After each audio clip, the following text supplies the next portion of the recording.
Good morning students. मैं Chandrakanta SKM public school संग्रिया से हिंदी की क्लास में आपका स्वागत करती हूँ।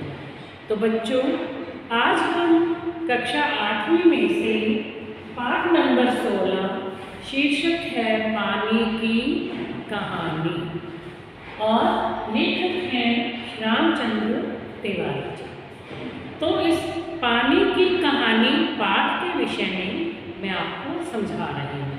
तो बच्चों, ध्यान से आप सुनोगे, समझोगे और अपनी पुस्तक खोल के बैठोगे, ताकि उसमें से जब पंक्ति पढ़ी जाती है फिर उसको समझाया जाता है तो वो बहुत अच्छी तरह से समझ में आ जाता है। अब मैं पंक्ति बोलूँ फिर आपको समझाऊँ तो उससे ऐसा समझ में नहीं आता है। यदि आप खुद सामने बुक रखी होगी, उसमें से आप पढ़ते जाओगे तो आपको बहुत अच्छी तरह से समझ में आएगा। तो पानी की कहानी, इस पाठ में जो लेखक हैं रामचंद्र तिवारी जी, उन्होंने विज्ञान संबंधी विषय को बड़े ही रोचक ढंग से प्रस्तुत किया है। इसमें पानी का मानवीकरण करते हुए शुरू से लेकर, यानी कैसे उस पानी का जीवन शुरू हुआ था, इसके बारे में बताया है। तो बच्चों, शब्द आया है पानी का मानवीकरण। मानवीकरण मतलब जिस तरह से एक मनुष्य बात करता है, उसी तरह से पानी की एक बूंद, उसको बात करते हुए दिखाया गया है। इसमें आप देखो, पढ़ोगे ना, तो लेखक उस पानी की बूंद से बात कर रहे हैं और पानी की बूंद अपनी सारी कहानी बता रही है, शुरू से लेकर अब तक वो कैसे पानी बनी उसके बारे में सारा बताया जा रहा है। आपस में बातचीत हो रही है लेखक और पानी की बूंद की। पानी के निर्माण तथा उसने कैसे अपने अस्तित्व को बचाए रखा, ये सारी बात इसमें बताई गई है। अब पानी की जो बूंद है उसकी वो विभिन्न अवस्थाओं से गुजरी है। अब उसकी अवस्थाएं कौन सी हैं? ठीक है, पानी की बूंद इसमें जो वर्णन किया ना, विभिन्न अवस्थाओं से गुजरती हुई वो इस बूंद के रूप में आई है। जैसे अब उसकी अवस्थाएं कौन कौन सी बताई गई हैं? जैसे वायु, बादल, समुद्र, ज्वालामुखी, मतलब इन सब अवस्थाओं से गुजर करके जो है पानी की बूंद बनी थी। अब फिर उसके बाद जैसे नदी, नाले, ठीक है, और पेड़ के पत्ते, ज्वालामुखी आ गया, नदी, नाले, पेड़ के पत्ते, पत्तों से होती हुई यहाँ तक पहुंची है। ठीक है, अब इसकी कितनी अवस्थाएं आ गई? मतलब इसमें जो है लेखक रामचंद्र तिवारी ने पानी की जो अवस्थाएं बताई है कि पानी की एक बूंद कैसे वो यहाँ तक पहुंची है, किन किन अवस्थाओं से गुजरकर, वायु, बादल, समुद्र, ज्वालामुखी, नदी, नाले, पेड़ के पत्तों से होती हुई वह यहाँ तक आई है। यानी इस पूरी यात्रा का वर्णन लेखक ने इसमें किया है। तो अब हम पाठ शुरू करते हैं। अब देखो, लेखक जो है, लेखक और पानी की बूंद आपस में कैसे बातचीत करती हैं। लेखक कह रहे हैं कि मैं आगे बढ़ा ही था कि बेर की झाड़ी पर से मोती सी एक बूंद मेरे हाथ पर आ पड़ी। मतलब लेखक जा रहे थे, पेड़ के नीचे से गुजरे, तो पेड़ के पत्ते से, जैसे अब हम सुबह सुबह जाते हैं ना, तो आप देखते होंगे कि पेड़ों से पानी की बूंदें गिर रही होती हैं। तो जैसे लेखक पेड़ के नीचे से गए, पानी की एक बूंद उनके हाथ पर आकर के गिरी। मेरे आश्चर्य का ठिकाना न रहा जब मैंने देखा कि ओस की बूंद मेरी कलाई पर से सरक कर हथेली पर आ गई। अब हाथ पर, यहाँ पर कलाई पर जो है बूंद गिरी, लेकिन वो सरक के हथेली पे आ गई। अब पानी की बूंद आप भी देखो, आप अपने हाथ पर रख के देखना, तो ऐसे इधर उधर सरकती है, यानी अपनी जगह बदल लेती है एक बूंद। तो इस तरह से लेखक ने देखा, जैसे वो पेड़ के पास से जा रहे थे, एक बूंद गिरी, लेखक की कलाई पर गिरी और वहाँ से सरक कर उनके हाथ पर आ गई। तो लेखक को बड़ा आश्चर्य हुआ। जब हम किसी चीज़ को अच्छी तरह से देखते हैं ना, वैज्ञानिक जो होते हैं तो वो विज्ञान की दृष्टि से देखते हैं। अब जैसे कहते हैं कि समुद्र का रंग नीला क्यों होता है, बॉल ऊपर फेंकते हैं तो वो नीचे ही क्यों आती है, ये बातें हम नहीं सोचते हैं, ठीक है। लेकिन जब वो सोचना शुरू करते हैं तो फिर उन्हें ऐसे आश्चर्य से होता है कि कैसे हुआ, और उसके बारे में वो जानकारी प्राप्त करना शुरू कर देते हैं।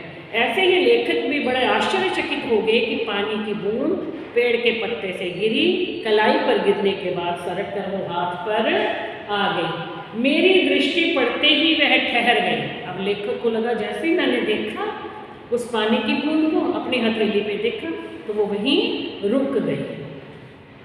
थोड़ी देर में मुझे सितार के तारों की सी झनकार सुनाई देने लगी।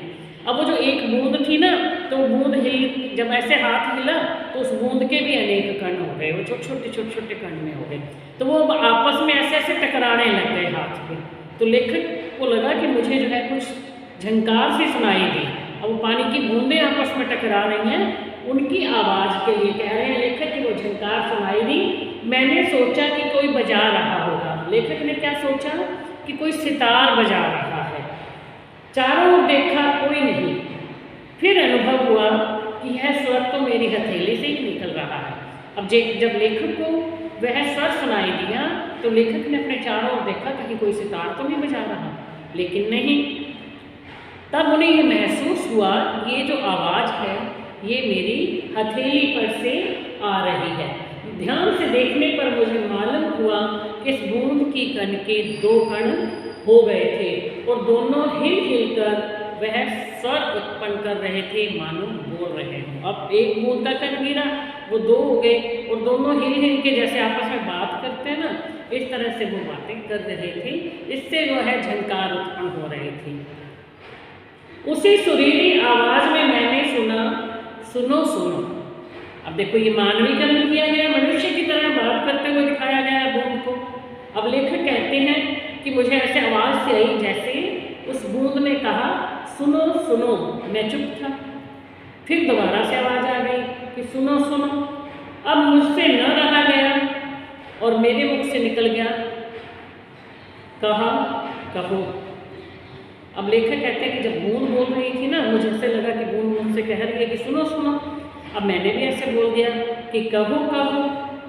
ओस की बूंद मानो प्रसन्नता से हिली और बोली मैं ओस हूँ। अब जो है, क्योंकि जब लेखक ने भी बोल दिया ना कि हाँ कहो कहो, तो वो खुश हो गई कि मैं जो है किसी से बात कर रही हूँ तो मेरी बात को सुनने वाला कोई है। अब वो जो है बड़ी खुश हो गई और उसने आगे फिर वो बोली कि मैं ओस हूँ। उसने अपना परिचय दे दिया लेखक को भी, मैं बोल रही हूँ मैं ओस की बूंद हूँ, जानता हूँ। मैंने कहा, अब लेखक को पता ही था भी ओस की बूंद हाथ पे, उन्होंने कहा कि हाँ मैं जानता हूँ। लोग मुझे पानी कहते हैं, जल भी। अब वो ओस की बूंद अपना परिचय दे रही है कि मुझे लोग पानी भी कहते हैं, जल भी कहते हैं। तब लेखक ने कहा कि मुझे तो ये बात मालूम है, भी आपको जल भी कहते हैं और पानी भी कहते हैं। मैं बेर के पेड़ में से आई हूँ, मतलब बेर के पेड़ में से आई हूँ, वो बता रही है बूंद। तो लेखक क्या कहते हैं, झूठी। मैंने कहा और सोचा कि बेर के पेड़ से क्या पानी का फुहारा निकलता है। कह रही कि मैं बेर के पेड़ में से आई हूँ, वहाँ से कोई पानी का फुहारा निकलता है जो वहाँ से आ गई। बूंद फिर हिली, मानो मेरे अविश्वास से उसे दुख हुआ। मानो ये बात सुनकर के उसे दुख हो गया था, क्योंकि लेखक ने कहा था ना कि बेर के पेड़ से कौन सा पानी का फुहारा निकलता है। शायद इस बात से वो दुखी हो गई होगी। सुनो, मैं इस पेड़ के पास की भूमि में बहुत दिनों से इधर उधर घूम रही थी। यानी जहाँ पेड़ लगा हुआ है उसके पास जो भूमि है, मैं उसमें इधर उधर घूम रही थी। मैं कणों का हृदय टोलती फिरती थी कि एकाएक पकड़ी गई। यानी पानी के अंदर भी तो कण होते हैं ना, पानी और भूमि के अंदर, जमीन में भी तो पानी होता है। मैं कहती कि वहाँ उनको टटोल रही थी, वहीं पे मैं पकड़ी गई। फिर लेखक कहते हैं कि कैसे, कि तुम कैसे पकड़ी गई। वह जो पेड़ तुम देखते हो ना, ऊपर ही इतना बड़ा नहीं है, पृथ्वी में भी लगभग इतना ही बड़ा है। यानी जो पेड़ हमें ऊपर दिखाई देता है उस पेड़ पृथ्वी में उसकी जड़ें बहुत नीचे तक होती हैं, गहराई तक होती हैं। तो पेड़ जो है नीचे की नमी से ही तो फलता फूलता है, क्योंकि पृथ्वी में पानी होता है। पानी जो है नीचे से उसको पेड़ के जो जड़ें होती हैं उसमें पानी लगता रहता है, तो वो उससे पेड़ ऊपर फलता फूलता रहता है। आपने देखा होगा अब जंगलों में कई बड़े बड़े पेड़ होते हैं, यहाँ छोटे छोटे पौधों को हम पानी देते हैं, लेकिन जंगलों में जो इतने पेड़ पौधे होते हैं उनको कोई पानी थोड़ा दिया जाता है। कभी बारिश हुई तो पानी हुआ, वैसे तो वो धूप में भी खड़े रहते हैं, लेकिन पृथ्वी के अंदर की जो नमी है वो उनको पालती है, बड़ा करती है। तो वह भी ये बताती है कि ये पेड़ जितना ऊपर से बड़ा है उतना ही बड़ा अंदर से भी है। उसकी बड़ी जड़ें, छोटी जड़ें और जड़ों के जो रोए होते हैं पतले पतले, बड़ी बड़ी जड़ें भी होती हैं कई, और कई जो है छोटी छोटी जड़ें होती हैं। नीचे जो पेड़ के नीचे जड़ें फैली हुई होती हैं, ठीक है, कोई बड़ी होती हैं कोई छोटी होती है, जो लंबी होती है, इसके नीचे रोए भी होते हैं, पतले पतले रोए। यदि हम जड़ को ऐसे आप छोटे से पौधे को उखाड़ के देखो तो उसके अंदर से आपको जड़ के अंदर पतले पतले रोए भी दिखाई देंगे। तो वो जो रोए होते हैं ना, कहते हैं कि वो बड़े निर्दयी होते हैं। मुझ जैसे असंख्य जलकणों को वे बलपूर्वक पृथ्वी में से खींच लेते हैं। अब नीचे पानी है पृथ्वी के अंदर, तो पेड़ के जो रोए हैं यानी कि जो उसके अंदर जड़ें हैं उसमें पानी लगता है, तो वो पानी वहीं से तो आता है, तो वो नीचे से जो जल है उसको पेड़ अपनी तरफ खींच लेता है। कुछ को तो पेड़ एकदम खा जाते हैं और अधिकांश का सब कुछ छीन कर उन्हें बाहर निकाल देते हैं। अब पेड़ है, कुछ को तो उन्होंने खा लिया, यानी कि जड़ों में पानी गया, उसी से वो पेड़ फलता फूलता है, और कुछ जो है वो बाहर फेंक देते हैं, पानी यानी कि बाहर निकल जाता है। क्रोध और घृणा से इसका शरीर कांप उठा। जब वो ये सारी बातें लेखक को बता रही थी, वो पानी की बूंद ओस की एक बूंद, तो जब उसने ये बताया ना कि कैसे पेड़ जो है उसकी जड़ें पानी को खींच लेती हैं, कुछ कणों को खा जाती है, कुछ को बाहर में, तो ये बात बताते हुए उससे बहुत गुस्सा भी आ रहा था और वो उनसे पेड़ों से घृणा भी कर रही थी। तुम क्या समझते हो कि वे इतने बड़े क्यों ही खड़े हैं? पेड़ों के बारे में बता रही है, लेखक से कह रही है वो बूंद कि आपको क्या लगता है कि ये पेड़ ऐसे इतने बड़े बड़े हो गए हैं? यानी कि पानी की बूंदे जो नीचे पानी है उसी में से तो ये हरे भरे होते हैं, अपने आप थोड़ा ना बड़े हो गए हैं। उन्हें इतना बड़ा बनाने के लिए मेरे असंख्य बंधुओं ने अपने प्राण नाश किए हैं। यानी ये पेड़ पौधे जो इतने बड़े बड़े होते हैं, मेरे असंख्य बंधु यानी हमारे जैसे बहुत सी बूंदे, पानी की बूंदे जो हैं, उन्होंने अपने प्राण खो दिए, यानी वो इसको जो है हरा भरा बनाने के लिए वो पानी वहाँ पेड़ों में चला जाता है। मैं बड़े ध्यान से उसकी कहानी सुन रहा था। लेखक बता रहे हैं कि मैं ये कहानी जो बता रही थी पानी की बूंद, मैं बड़े ध्यान से सुन रहा था। हाँ, तो मैं भूमि के खनिजों को अपने शरीर में घुलाकर आनंद से फिर रही थी। भूमि के अंदर जो भी खनिज पदार्थ पाए जाते हैं वो कहते हैं कि मैं उनको अपने शरीर में घोल करके, पानी के अंदर भी घुल जाते हैं ना वो खनिज पदार्थ, तो मैं इस तरह से बड़े आनंद से घूम रही थी कि दुर्भाग्यवश एक रोए से मेरा शरीर छूट गया। यानी पेड़ की किसी जड़ से जो रोया है उसमें वो पानी की बूंद का मतलब उसका जो है पानी की बूंद उससे टकरा गई। दूर भागने का प्रयत्न किया परंतु वे पकड़कर छोड़ना नहीं जानते और मैं रोए से अंदर खींच ली गई, यानी मुझे पेड़ की जड़ों ने खींच लिया। फिर क्या हुआ? मैंने पूछा। लेखक कह रहे हैं, लेखक ने फिर पूछा क्या हुआ, और तब क्योंकि लेखक कहते हैं कि मेरी उत्सुकता बढ़ चली थी और जानने की इच्छा हो रही थी। उसके बाद अब बुद्ध क्या बता रही है, जब मुझे पेड़ ने खींच लिया, पेड़ की जड़ों ने खींच लिया, फिर मैं एक कोठरी में बंद कर दी गई, यानी पेड़ के जो जड़ें होते हैं उसके अंदर आ गई वो, और थोड़ी देर बाद जान पड़ा कि कोई मुझे पीछे से धक्का दे रहा है। मानो नीचे से पेड़ की जड़ से पानी आया तो ऊपर तक आता है, वो रोए से शुरू हुआ जड़ के अंदर जाता, तो ऐसे लग रहा था उसे जैसे कि उसे धक्का दे करके ऊपर कर रहा हो। मेरा एक भाई भी वहाँ लाया गया, उसके लिए स्थान बनाने के कारण मुझे दबाया जा रहा था। अब जो पेड़ और भी तो बूंदे होती है ना, तो एक के बाद एक जैसे जैसे पानी ऊपर आता जाता है, यानी पेड़ जो हरा भरा होता है तो पूरे पेड़ में नमी आ जाती है, तो उसके बारे में बता रहे हैं आगे एक और बूंद मेरा हाथ पकड़कर ऊपर खींच रही थी और मैं उन दोनों के बीच में पिस चली थी। यानी नीचे से अब पानी जो है, जहाँ रोए से पानी चला, यहाँ से भी चल रहा है, यहाँ से ऐसा लगा जैसे स्पून को धक्का दिया जा रहा है, और जो ऊपर भी पानी जा रहा था ऐसा लग रहा था वो उसको खींच रही है। अब सारी बूंदें बूंदें ऊपर जाएंगी तो ऐसे ही लगेगा ना कि एक जना खींच रहा है ऊपर और दूसरा नीचे से धक्का दे रहा है। तो इस तरह से ये पानी जो कहानी है वो पानी की बूंद सुना रही थी। कहती कि मैं लगभग 3 दिन तक वह सांसद भोगती रही। 3 दिनों तक हम पेड़ की जड़ों से ऊपर ऐसे आते रहे। मैं पत्तों के नए नए छेदों से होकर जैसे जैसे जान बचाकर भागी। अब पेड़ के नीचे से पानी गया, ऊपर तक आ गया, अब पत्तों के अंदर से भी ऐसे भागा। तो वहाँ से कहती मैंने जान बचाई। मैंने सोचा कि पत्ते पर पहुँचते ही मैं उड़ जाऊँगी, यानी पत्ते पर पहुँचेगी तो उड़ जाऊँगी। लेकिन बाहर निकलने पर पता चला कि रात होने वाली थी। अब सूरज नहीं था, रात होने वाली है। नहीं तो क्या होता है, जैसे पत्ते पर पहुँचती सूरज निकलता है, पानी भाप बन के उड़ जाता है।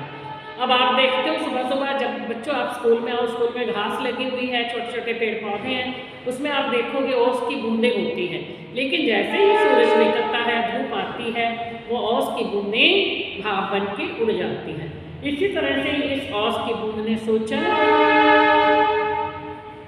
कि मैं जैसे ही पत्तों पर पहुंचूंगी तो मैं जो है वहाँ से उड़ जाऊंगी। लेकिन अफसोस कि उस समय रात हो गई थी और सूरज छिप चुका था और वायुमंडल में इतने जल कण उड़ रहे थे कि मेरे लिए वहाँ कोई स्थान नहीं है।